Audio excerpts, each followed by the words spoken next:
Hi Fire Sign, Aries, Leo, and Sagittarius. Tignan natin kung ano ang iyong reading, energy reading. Just a reminder, Fire Sign, this is a general reading, so this may or may not resonate with you, so don't take it personally. This is just a guide. Fire Sign, Aries, Leo, and Sagittarius. Alamin natin kung ano ang iyong energy.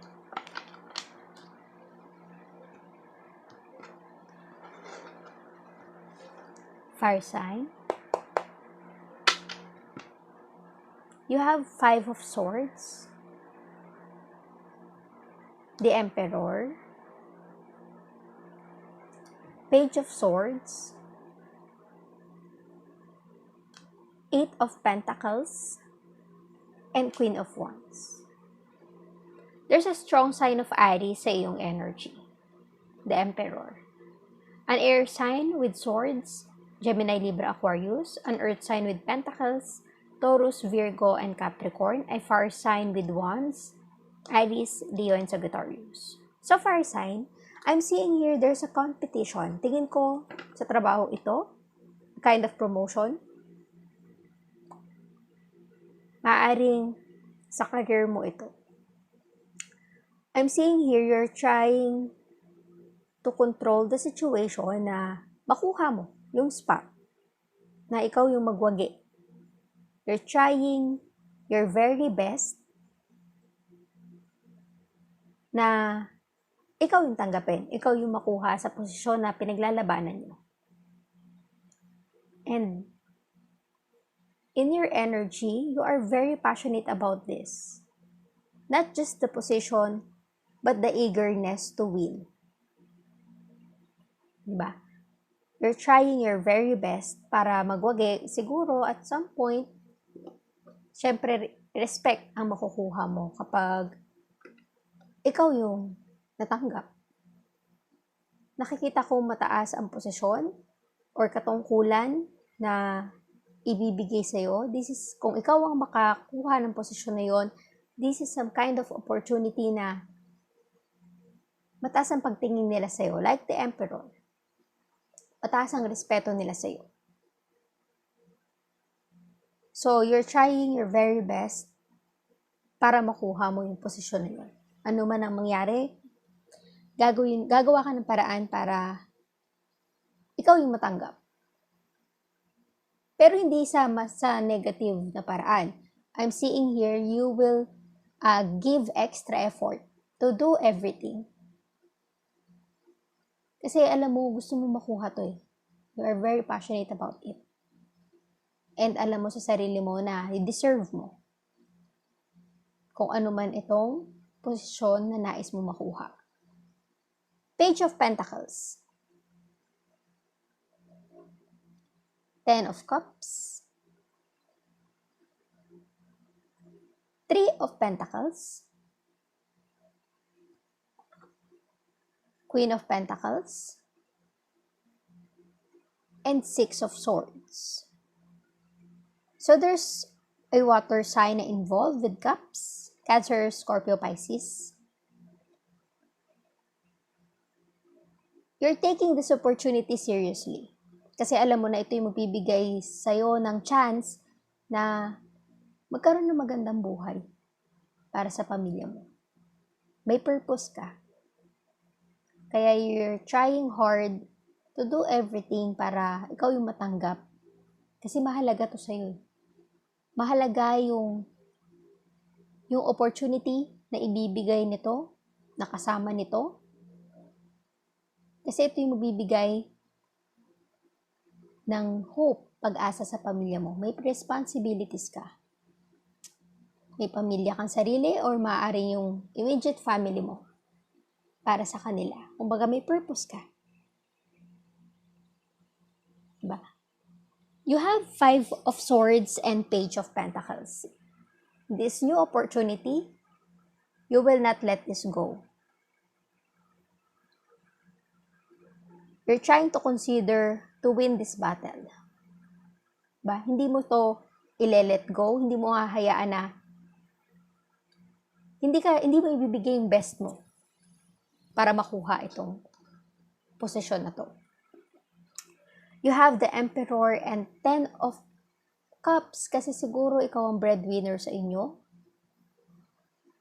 Ikaw yung sinasandalan ng pamilya mo. Ikaw yung inaasahan. So in a way, there's so much responsibility na meron ka na nasa buhay mo ngayon. Kaya siguro ganun na lang yung determination mo na ma-promote. And para naman yun, for a good reason naman yung dahilan mo. You have Page of Swords and 3 of Pentacles. Siguro may idea ka na ikaw yung napipisil or napipili ng panel. May idea ka or nagkakaroon ka ng kahit konting hint na tingin mo may potential ka na makuha sa posisyon na in-applyan mo. Kung ano man yan, kung pag-iibang bansa man yan, ano man yung posisyon na pag-level up or di lang sa promotion, maaaring ina-applyan mo. Diba? Alam mo na may potential ka. Diba? Nakikita mo or may idea ka na gusto ka ng panel, gusto ka ng ng committee na pumipili, na nag-i-interview. Nung nag-organize ng exam nyo, ng posisyon na yon, alam mo na meron kang potential. You have 8 of Pentacles and Queen of Pentacles. Diba? Ito yung bibigay sa'yo ng kasaganaan. Kaya hindi mo palalagpasin yung opportunity na ito. Parang ito yung magbibigay sa'yo ng chance na maging masagana yung buhay nyo na walang iniisip na iba. Parang this is your moment to shine. Kaya pinagsusumikapan mo ang lahat, pinagbubutihan mo lahat ng mga interviews, ginagalingan mo, kasi may purpose ka, may dahilan ka. You are passionate about the position, not only that, because you have the responsibility na kailangan mo yung posisyon na yon, kailangan mong matanggap sa posisyon na yon, kasi nga, may mga tao ka pang kailangan tulungan. May mga umaasa sa'yo. May responsibility ka. So, tingin ko, hanggat wala ka namang tinatapakang tao, just continue to have this kind of energy na sobrang sipag. Ituloy-tuloy mo lang kasi may magandang nakalaan para dyan. Tignan natin sa Oracle Guide. Fire sign. Aries, Leo, Sagittarius. It say no. There's something better. Reconsider. Choose new direction.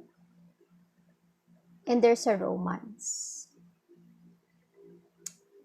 Tingin ko, this advice is something na kung hindi man umayon yung mga plano mo sa iyong buhay, try to reconsider.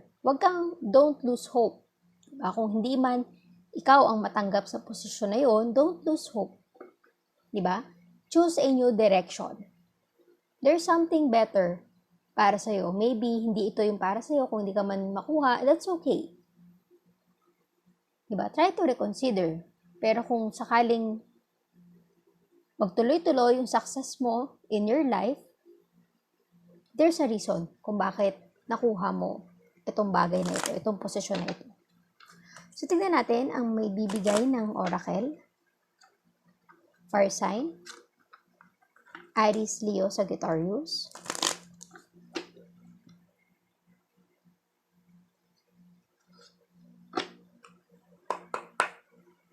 Fire sign. Nothing will come of this situation. Kasi kung hindi yun ang meant for you, diba? Don't lose hope. Kung hindi ka man matanggap, worst case scenario kung hindi ka matanggap sa pinagtrabahuhan mong promotion or trabaho or posisyon, don't lose hope. Diba? Kung hindi ka man matanggap, there's something better para sa'yo, yung deserve mo. Diba? Try to reconsider. Choose a new direction. Kasi Lahat naman tayo may dahilan, may purpose sa mundong ito. There's a romance. Maybe, somehow, you will find a new direction na talagang yun ang deserve mo, yun ang destiny mo. Diba? Nothing will come of this situation. Have faith in your dreams. Huwag kang bibitaw, even though na hindi ka natanggap, that's okay, mag-apply ka ulit. Huwag kang bibitaw sa pangarap mo.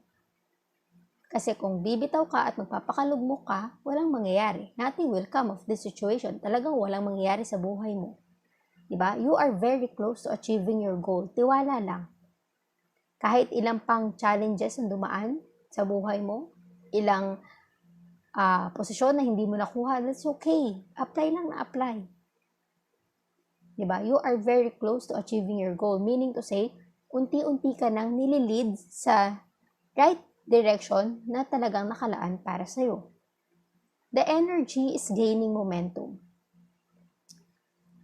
Siguro unti-unti, na-attract mo na yung energy na talagang destined for you. And don't let pride get in your way. Diba? Huwag mong hayaan na ang pride mo ang magpapababa ng self-esteem mo. Ituloy mo pa rin kung ano yung pangarap mo sa buhay. Ano man ang maging resulta ng iyong career sa ngayon, may dahilan yan. So thank you, Fire Sign, Aries, Leo, and Sagittarius. Please like, share, comment, and subscribe for more videos. Thank you, Fire Sign.